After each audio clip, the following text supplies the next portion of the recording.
அவ்வளவுதான். காட்டுக்கு சிங்கம் சிங்கிளா தான் வரும். சிங்கத்துக்கு எதுக்கு தானே மற்றவங்க எல்லாம், அதாவது எங்கேயுமே நடக்காத அதிசயம் நம்ம தமிழகத்தில் தான் நடக்கும். முன்னாள் முதல்வரும் இந்நாள் முதல்வரும் கூட்டணி. வேற எங்கேயுமே நடக்காது. வேற எந்த மாநிலத்திலுமே நடந்ததா சரித்திரமே கிடையாது. முன்னாள் முதல்வரும் இந்நாள் முதல்வரும் நேற்றுதான் கூட்டணி. அரசியல் வரலாறுல நடக்கல, எங்கேயுமே நடக்கல இது. அதனால அந்த கூட்டணி கண்டெல்லாம் நம்ம பயப்படவே வேண்டாம். பிரதீப் அழகா சொன்னாரு. ஏன்னா எனக்கு சொல்லிட்டே இருக்கிறாங்க கூட்டணி இருக்கு, நீங்க எப்படி தனியா நின்று எப்படி ஜெயிப்பீங்க, அவங்கள 75 வருஷம் ஆண்டாங்கன்னு. அந்த கூட்டணிக்கு நான் ஒரே ஒரு குட்டி கதை சொல்றேன், நமக்கு ஈஸியா அண்டர்ஸ்டாண்ட் ஆயிடும். ஒரே ஒரு குட்டி கதை சொல்றேன். நம்ம தளபதியோட ஸ்டேஜ்ல 3 நண்பர்கள், ஐயோ தப்பு, 3 கூட்டாளிகள், நண்பர்கள் வேண்டாம், 3 கூட்டாளிகள் என்ன பண்றாங்க, ஒரு இடத்துல வேலை செய்யறாங்க. அவங்க டெய்லியும் டிஃபன் பாக்ஸ்ல அவங்க மனைவிமார்கள் டிஃபன் கட்டி கொடுக்குறாங்க.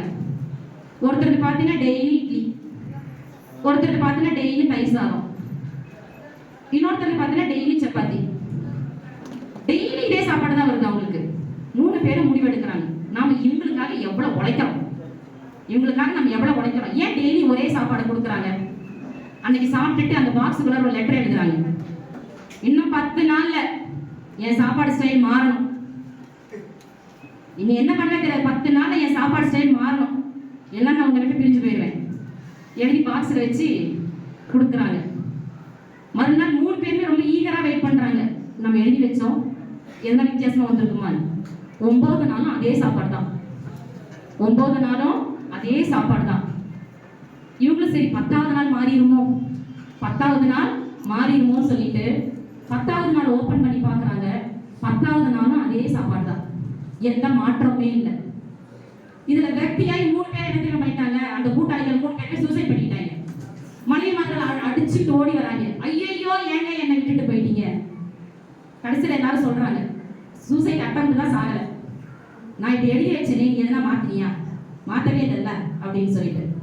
உடனே அந்த முதல் கூட்டாளியின் மனைவி சொல்றா, ஏங்க நீங்க இட்லி வேணாம்னு சொல்லியிருந்தா நான் தோசை கொடுத்துருப்பேனே, மாவு ஒண்ணுதான் கணக்கு வச்சுக்கோங்க, இட்லி வேணாம்னு சொன்னீங்கன்னா நான் தோசை கொடுத்துருப்பேனே. 2வது மனைவி சொல்றா, ஏங்க உங்க தயிர் சாதம் வேணும்னா நான் லெமன் சாதம் கொடுத்துருப்பேனே, சாதம் ஒண்ணுதான். 3வது ஒய்ஃப் மட்டும் நீட்டு முறைச்சு பார்த்துக்கிட்டே இருக்காங்க. கேட்கறாங்க, ஏமா நீ மட்டும் முறைச்சு பார்த்துக்கிட்டே இருக்க, யோ அந்த சப்பாத்தி சுட்டதே அவருதாயா. இப்படிதான் கூட்டணி கிடைச்சுங்க. நாங்கள் உங்களுக்கு ஆட்சியில் அதிகார பகிர்வு தருகிறோம், துணை முதல்வர் பொறுப்பு தருகிறோம், எதுவுமே மாறாது. இட்லி பதிலா தோசை, தயிர் சாதத்துக்கு பதிலா லெமன் சாதம், இல்ல இந்த கொள்கைக்குள்ளாரே போனவன் எனக்கு கூட அடிச்சுக்க வேண்டியதான தவிர வேற எந்த மாற்றமுமே நடக்காது.